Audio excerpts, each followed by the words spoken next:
Assalamualaikum warahmatullahi wabarakatuh. Alhamdulillah, wassalatu wassalamu ala rasulillah, amma ba'. Sekarang orang-orang sedang ramai tentang kenapa jadi sebagian orang takut menikah. Nah, ini adalah pertanyaan penting yang harus kita jawab pada hari ini.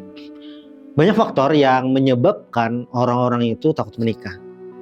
Salah satunya adalah karena rezeki atau uang. Merasa pekerjaan sekarang ini belum bisa mengcover atau mengira belum bisa mengcover bagaimana nanti menikah. Nah, ini sebenarnya akan kembali kepada rahasia Tuhan yang bernama rezeki. Rezeki itu adalah rahasia Tuhan.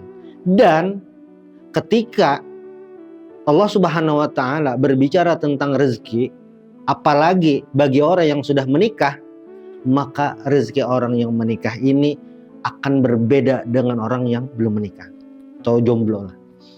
Nah, lalu bagaimana rezeki orang yang menikah ini? Nah, ini banyak cerita-cerita tentang hal tersebut.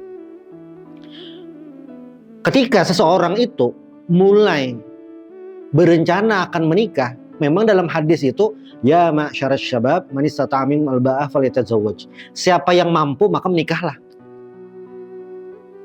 Itu hadis yang Rasulullah sampaikan 14 abad yang lalu. Nah, tetapi jangan lupa juga ketika seseorang itu menikah, maka rezeki pasangannya, anaknya itu akan dijamin oleh Allah Subhanahu wa taala. Maka ketika seseorang itu sudah berniat ingin menikah, ingin melaksanakan sunnah Rasulullah Sallallahu Alaihi Wasallam, maka Bismillah. Bismillah, siap menikah untuk menyempurnakan agama, dan insya Allah Allah akan memberikan jalan keluar. Wa may yattaqillaha yaj'al lahu makhraja wa yarzuqhu min haitsu la yahtasib. Siapa yang bertakwa kepada Allah Subhanahu wa taala, Allah akan berikan jalan keluar. Nah, maka ketika ada segelintir orang ini takut menikah, maka ingatlah hal-hal yang lain. Apa fadilah, apa keutamaan orang-orang menikah? Pertama, orang menikah itu dia akan terjaga dari apa? Dari nafsu-nafsu yang liar. Ketika dia mempunyai pasangan, maka ada saluran halal yang dia lakukan. Itu yang pertama. Ada pasangan tuh ada penyaluran nafsu yang halal lah. Itu yang pertama. Lalu yang kedua, orang menikah ini dia berarti sudah melakukan ibadah terpanjang. Kenapa ibadah terpanjang? Mari kita hitung kalkulasinya kurang lebih lah. Pertama, sholat. Sholat itu sehari kan kita ada 5 waktu nih. Dari sholat 5 waktu yang wajib ini paling lama lah bisa kita katakan sholat itu 10 menit, 12 atau 13 menit itu sudah lama itu. Sudah lama. Misalnya yang 4 rakaat lah, Isya lah seperti itu. 10 menit itu sudah lama itu. Bisa 12, 13 mungkin lah. Pokoknya itu sudah lama. Apalagi puasa. Puasa itu adalah ibadah yang dilakukan dari terbit fajar sampai tenggelam matahari. Dari subuh sampai maghrib. Memang lama. Kalau di tempat kita itu mungkin rata-rata 12 jam. Di negara lainnya tuh ada yang sampai 14, 16 jam lah itu. Karena musim panas itu siang akan lebih lama. Itu puasa. Zakat ibadahnya bagaimana? Ya ketika menyerahkan selesai. Haji itu ada hari-hari tertentu. Apakah sampai sebulan? Tidak. Seminggu itu bisa dikatakan sudah selesai itu ibadah yang rukunnya itu dalam ibadah haji. Nah, maka dengan hitung-hitungan ibadah tadi bisa dikatakan apa? Menikah ini adalah ibadah yang panjang dilakukan seseorang. Kenapa? Sejak melakukan akad nikah, qabiltu nikahaha bimahrin mazkur, atau saya terima nikahnya si Anu binti si Anu, maka sejak itu dia memulai ibadah yang panjang. Sampai apa? Ya sampai dia meninggal, sampai berpisah dengan pasangannya. Itulah kenapa jadi setan sangat bersemangat untuk mengganggu orang yang menikah Karena ini ibadah yang lama. Apakah hanya dengan akad nikah itu bernilai ibadah? Banyak lagi beribadah yang terkandung di dalam pernikahan ini. Ketika seorang menikah, dia sudah dapat pahala. Karena apa? Menjalankan perintah agama. Tuh. Apalagi ketika dia menikah, yang dia lakukan pada orang lain haram, maka terhadap istrinya itu halal. Hubungan suami istri. Kalau kepada yang bukan pasangannya, ini berarti zina, dosa besar. Tapi kepada istrinya itu halal. Bahkan itu termasuk hak atau kewajiban si suami kepada sang istri. Ini, jadi perintah Nabi. Lalu yang kedua, ini adalah ibadah terpanjang. Lalu yang ketiga, nikah ini juga merupakan proses regenerasi manusia. Bagaimana generasi selanjutnya itu bisa hadir ya dengan pernikahan ini. Jangan sampai ada orang salah paham ya bayi itu bisa lahir sendiri, turun dari langit, keluar dari air, tidak. Tapi manusia bisa lahir itu karena faktor apa? Karena adanya pernikahan, hubungan antara seorang laki-laki dengan perempuan, antara suami dengan istri. Itulah hubungan yang bisa menghasilkan keturunan. Nah, ini 3. Lalu yang keempat apa? Yang keempat, dengan pernikahan ini bisa menghasilkan dzurriyyah thayyibah atau aset masa depan yang bernama apa? Anak. Di dalam sebuah hadis Rasulullah SAW bersabda, "Idza mata ibnu Adam inqata amaluh." Apabila seorang anak Adam itu meninggal, maka amal ibadahnya itu terputus, sudah tidak ada lagi. Dia tidak bisa berbuat ibadah apapun karena sudah meninggal. Tetapi ada 3 hal yang membuat amal ibadahnya tetap mengalir. Dia tetap mendapatkan keuntungan walaupun masih di dalam kubur. Sawab, pahala. Bagaimana itu? Ternyata salah satunya adalah waladin salih yad'u lahu, anak soleh yang mendoakannya. Jadi aset masa depan. Caranya dengan apa? Dengan menikah.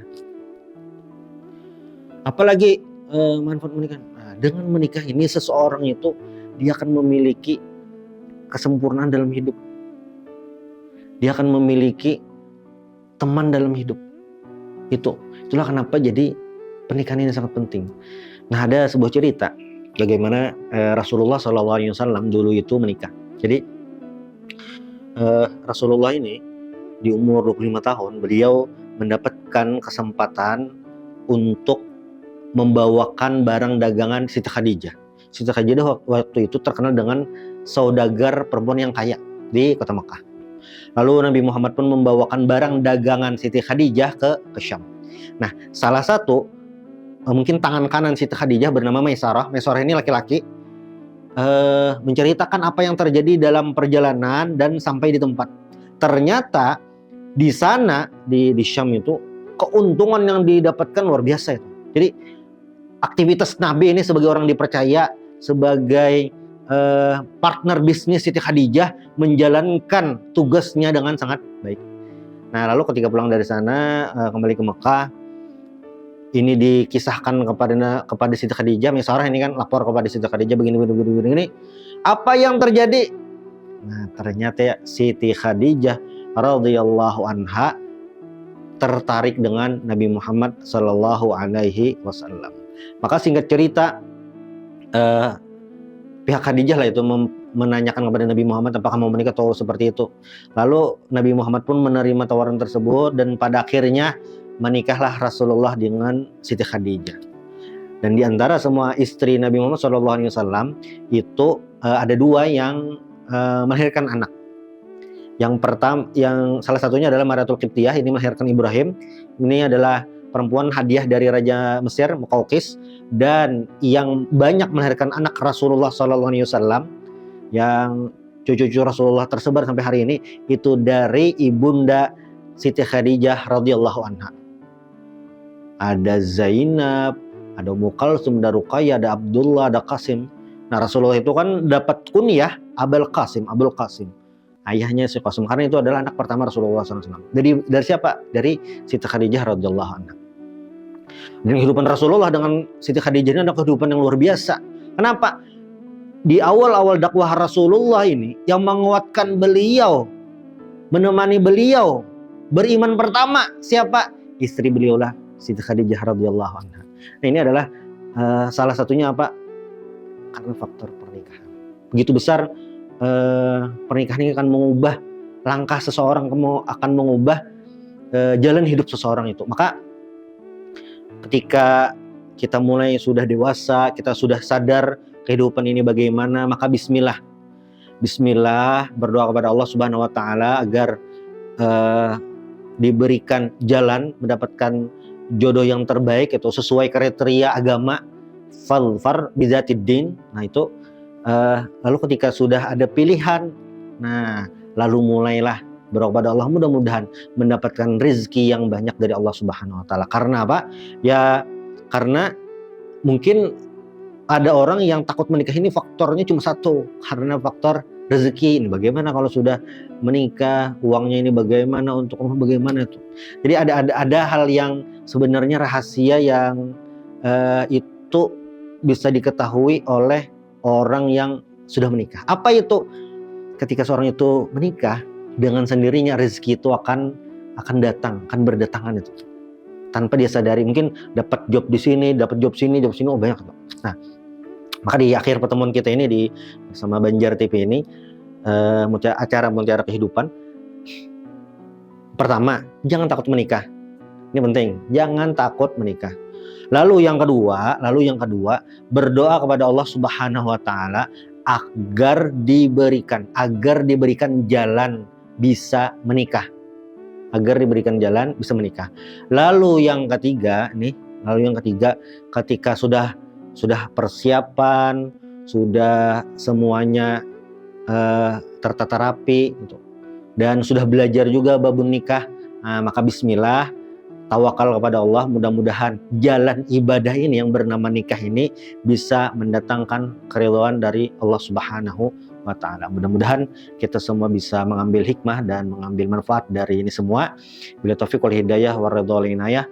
Assalamualaikum warahmatullahi wabarakatuh.